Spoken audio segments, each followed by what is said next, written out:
Hello, hey guys! Magandang hapon sa inyong lahat. This is your guest, Mama's Greek Channel, a faith healer, also matarder. So ngayong hapon na to, tignan natin sabihin sa iyo ng ating mga gabay. So this is a random gabay for the sign of Scorpio. So Scorpio, welcome sa my channel. Ano kayong messages, advices, and spirit guides ang ating masasaga for today's video? Kanino kayang energy or kaganapan sa buhay ng mga Scorpio ang ating mga gilap? So guys, this reading is a journey lamang nila at makaka-resonate. Kunin lamang po makaka-relate sa inyo and comment down below kung kaninong energy ang ating nasagap. And of course, don't forget to like and subscribe my channel and notification bell for more videos. At maraming salamat po sa mga walang sawang pagsuporta sa aking channel, lalong-lalo na ang hindi nag-i-skip ng ads na way pagpalain kayo ng Diyos at may kapal siksik liglig nag-uumapaw na biyayang manumbalik sa inyo. So let's see guys, what is the messages, advices sa iyo ng ating angel spirit for the sign of Scorpio. So let's see and watch this.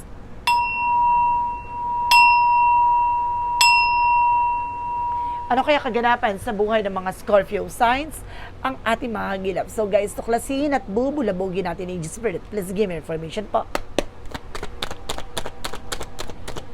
Okay, so this is something that's our moment of major changes, no? Mayroon ako nasa-sense with a destruction or disaster, no?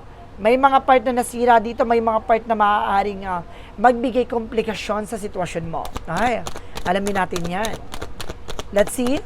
And there's a Ace of Swords with a breakthrough. But this is something guys na maaaring mapagtagumpayan mo.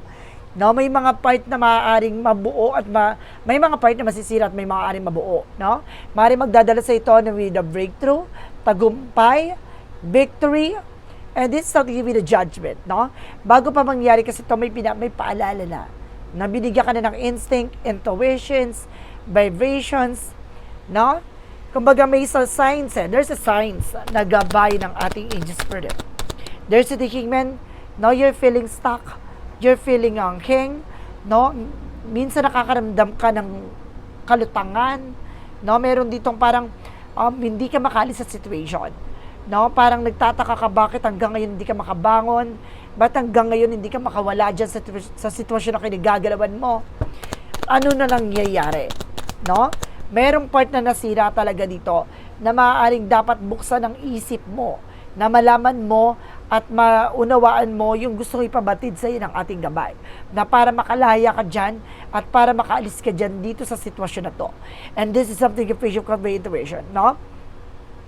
Bibigyan ka na mas matiliwanag at mas linaw na kaisipan dito. Nabibigyan ka ng, kumbaga, visions, no? Predictions, no? Instinct. What is the additional messages? And because this is something that's that with an ending and new beginning. Na may mga bagay na magsisimula na, may mga bagay na tatapusin na. No? At may mga bagay na wawakasan na. So, alamin natin yan.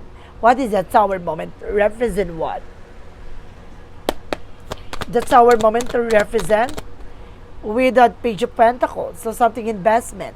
No? Maaring, kumbaga, meron ako na-sense dito with the bankruptcy, na maaring nalugi ka sa iyong negosyo, maaring magsisimula ka ulit ng panibago.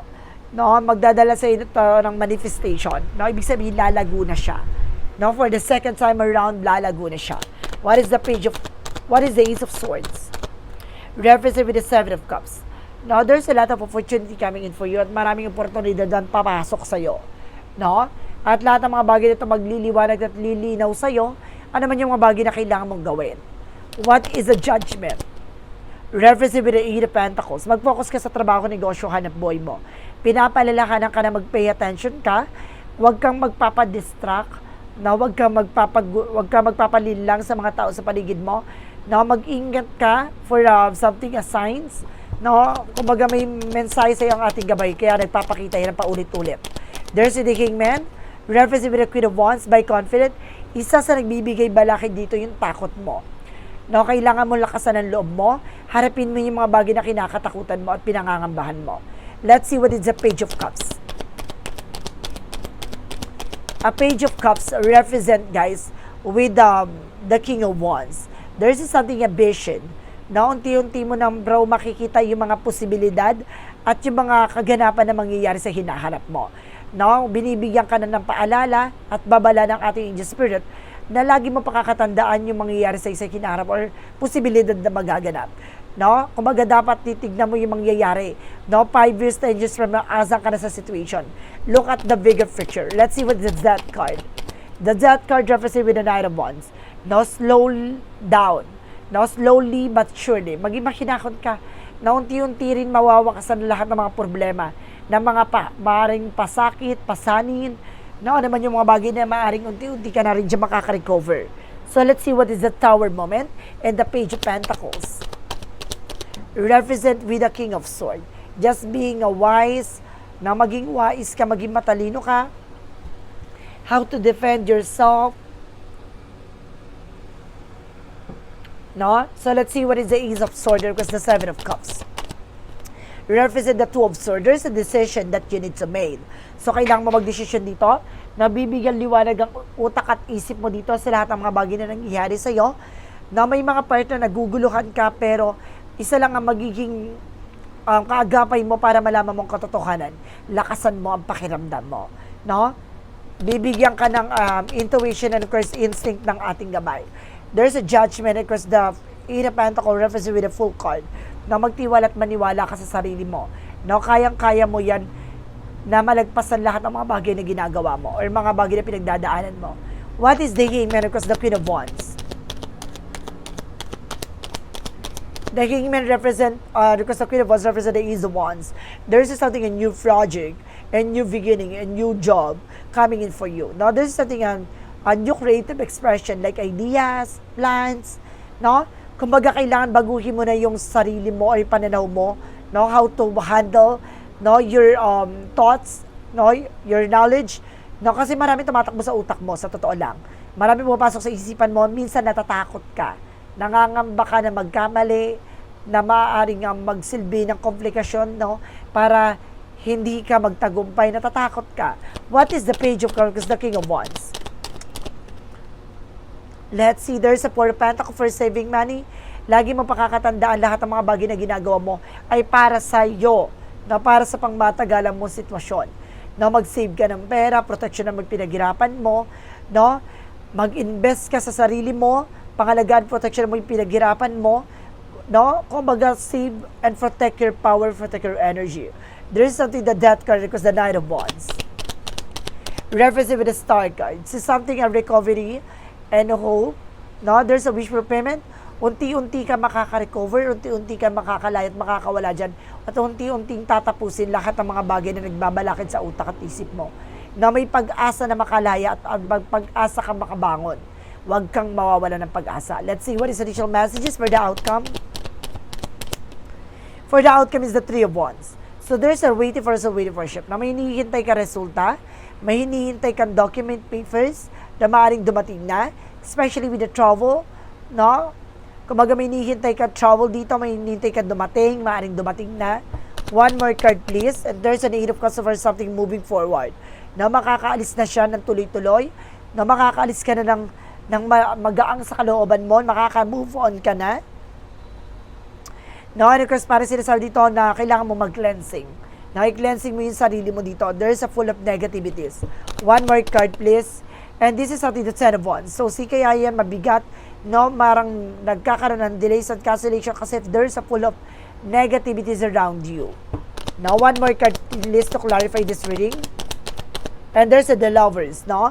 Connected with your love life. Maaaring kumbaga makaka-move on ka na, no? Matatagpuan mo yung taong para sa'yo, makikilala mo na yung taong para sa'yo. Let's see. What is additional messages for finances and career? Finances and career represent the Seven of Wands, protections, protection at pangalagaan mo yung sarili mo dito. No? Yung negosyo mo, trabaho mo, there's a high physis, something unexpected moment. Marami kang bagay pa na hindi nauunawaan. There's something, a mystery. No, marami pang bagay na nakatago pagdating sa karir mo. And there's a magician for manifestation. So, minasisend talaga ako na pinapabagal lang pasok ng pera sa'yo. But you are being protected. Huwag ka mag-alala. No, kumaga mapapabagal nila yan sa ngayon. Pero pag dumating yung pagkakataon na makukuha mo na talaga siya. At the same time, pero yung impact sa kanilang karma, hindi ko masasabi. No? Kung talagang simple lang yung babalikan sila no? Or mayroon ditong kumbaga karma na maaaring magbigay sa kanilang pahirap, no? Pinahirapan ka dito para hindi mo makuha yung opportunities. Pinahirapan ka dito para bumagal yung pasok ng finances, no? Tumumal sa negosyo mo, no? Pero wag ka mag-alala, no? Dahil babalik sa kanila with the power of God.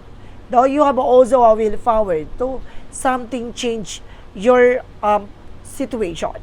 No, you have the power to change and create something meaningful. Kayang-kaya mong bumuo at kayang-kaya mong sumira ng eksena. Kaya kailangan mag-ingat ka at protection at pangalagaan mo yung sarili mo. So let's see. What is additional messages pagdating sa love life? Sa pag-ibig, so there's something the word girl, no? Maaring makakapag-travel na kayo ng person mo, maaring makikilala mo to international, no? Maaring makakapag-travel kayo around the world, no? There's a set of, sir, mag-ingat ka lang with the sabotage, na mayroon talaga sumasabotahe sa inyo pagdating sa buhay pag-ibig, no? Gusto nitong masasaktan ka, gusto nitong mahirapan ka, na may nagbe-betray talaga sa'yo, no? And there's a five of sword. Mag-ingat ka with the self-sabotage, no? Huwag ka nagbibigay ng kahit anong impormasyon pagdating sa buhay pag-ibig. Kailangan maging private kayo, no? Kasi maraming mata, maraming inggitera, no? At the same time, there's an eight of wands for something in past communication and past moment. Bibilis din ang takbo ng sitwasyon mo. Magiging maganda rin ang kalusugan at kalagayan mo pagdating sa buhay pag-ibig, na makakapag-trouble talaga kayo ng person mo, no? Makakagala talaga kayo. And there's a Queen of Cups, no? Magkakaroon kayo emotional healing dito, na magiging kalmado ng pakiramdam nyo, mawawala na yung tamang hinala, na mawawala na yung gumugulo sa utak nyo, no?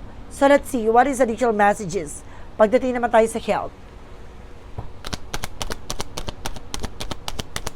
Pagdating sa kalusugan mo, there's the Sun card, there's something a pure positive outcome, na magiging maganda ng kalusugan mo dito, magiging maganda ng pakiramdam mo, na magiging maayos ng sitwasyon mo dito.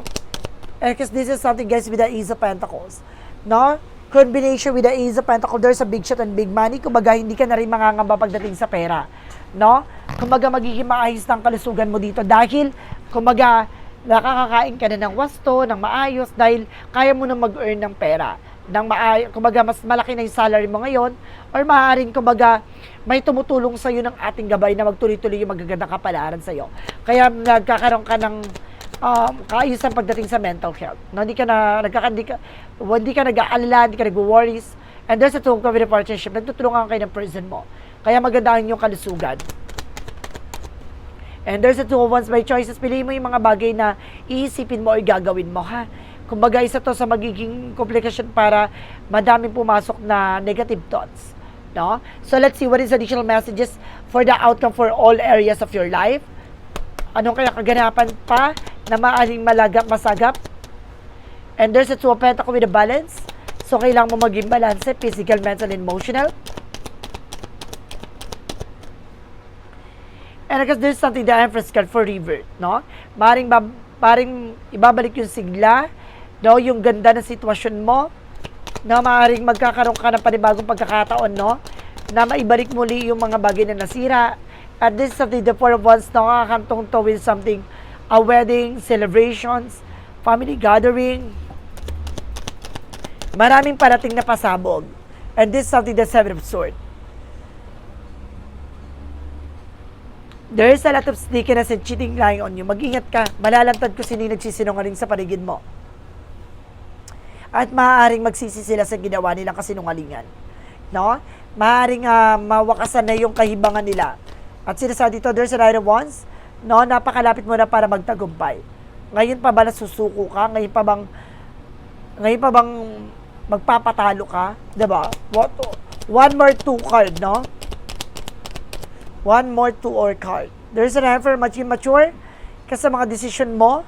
And there's a sign of happiness, na magiging maganda ang sitwasyon mo dito. Na magiging maganda ang kalalabasan dito.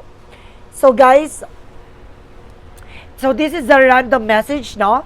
For the sign of Scorpio. So we have also with an extended reading. No, kung gusto mong masubaybayan at gusto mo pang mapanood ang kadugtong nito, so paki-check na lang with the description box, no? Para malaman mo kung ano yung kaganapan pa sa buhay mga ating mahagilap. Now, we have also advices and some messages for angel spirit, and also with the clarifying for love situation no?